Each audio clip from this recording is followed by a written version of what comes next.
Bonjour et bienvenue au TiVo du dimanche 18 septembre 2022.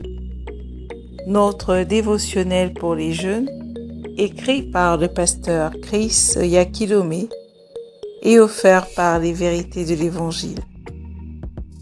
Le thème que nous avons ce matin est « C'est à Dieu et à toi ». Cher ami, tu te dois de découvrir tes trésors cachés.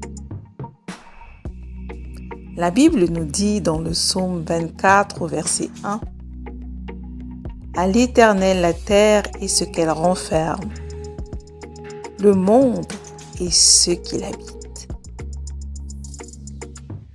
Dans le livre d'Ésaïe au chapitre 45 au verset 3, le Seigneur nous dit « Je te donnerai des trésors cachés, des richesses enfuies, afin que tu saches que je suis l'Éternel qui t'appelle par ton nom, le Dieu d'Israël. » Waouh! Vois-tu, mon ami, ce verset devrait te faire crier de joie. Alléluia! Les fortunes et richesses de ce monde appartiennent à Dieu. Et la bonne nouvelle, c'est que tout ce qui appartient à Dieu t'appartient également parce que tu es son héritier. Alléluia. Il est écrit dans Galates 3 au verset 29, « Si vous êtes à Christ, vous êtes donc la postérité d'Abraham, héritier selon la promesse. » Vois-tu, mon ami, tu as un accès complet aux vastes trésors et ressources de la terre, exploitées et inexploitées. Car ton Père céleste possède tout, absolument tout.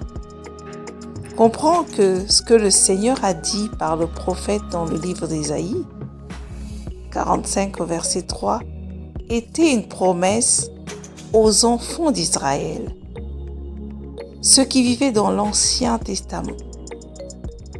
Par contre, pour toi et moi, pour nous dans le Nouveau Testament, cette promesse est devenue une réalité de l'instant présent.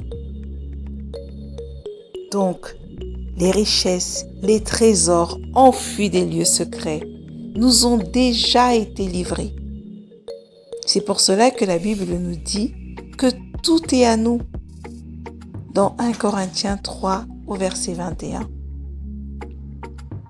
Comprenons que longtemps avant que nous ne naissions, Dieu a déposé de grandes réserves de trésors pour toi dans ce monde.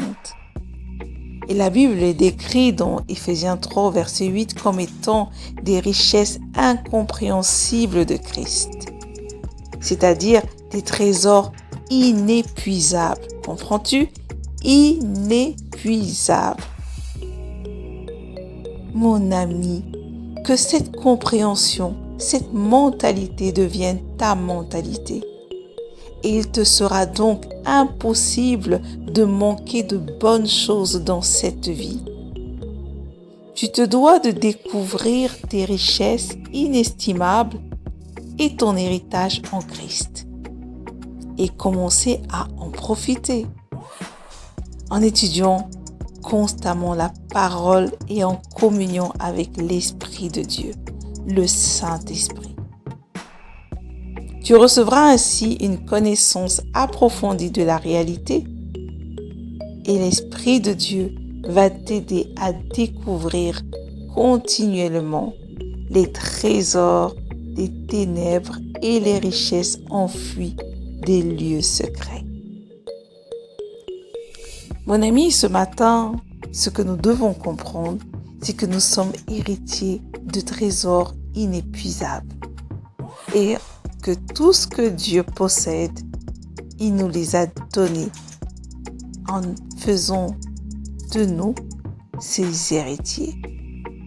Mais notre devoir est de découvrir qu'est-ce qui est dans notre héritage, qu'est-ce que je possède Et le moyen de le découvrir est d'en étudier la parole de Dieu. C'est en étudiant la parole que je découvre ce que Dieu m'a donné. Et également en communion avec le Saint-Esprit, en étant en relation continue et permanente avec lui, je peux recevoir les directions nécessaires pour trouver tous les trésors cachés et enfuis de cette terre. Notre responsabilité, mon ami, est très peu, d'autant plus que le Seigneur nous a déjà tout donné. Nous n'avons qu'à étudier la parole et à découvrir ce que nous possédons. Je t'invite à aller beaucoup plus loin en méditant dans le psaume 24, verset 1, dans 1 Corinthiens 2, versets 9 à 10, également verset 12. Mais avant, mon ami, prions ensemble. Père, je te remercie, Seigneur, d'avoir ouvert les yeux de mon esprit pour découvrir les trésors et les richesses inestimables que tu as déposés pour ma vie. Je déclare que c'est le moment pour moi de découvrir et profiter des trésors et richesses enfuis en lieu secret. Au nom puissant de Jésus. Amen. Mon ami, je t'invite à passer beaucoup de temps à méditer sur Éphésiens 3 au verset 8 aujourd'hui, en étant pleinement conscient que Christ demeure en toi. Ce n'est plus toi qui vis, mais c'est Christ qui vit en toi. Et il a fait de toi son co-héritier. Tu es héritier joint avec lui. Et donc tout ce qui est à lui est également à toi. À demain.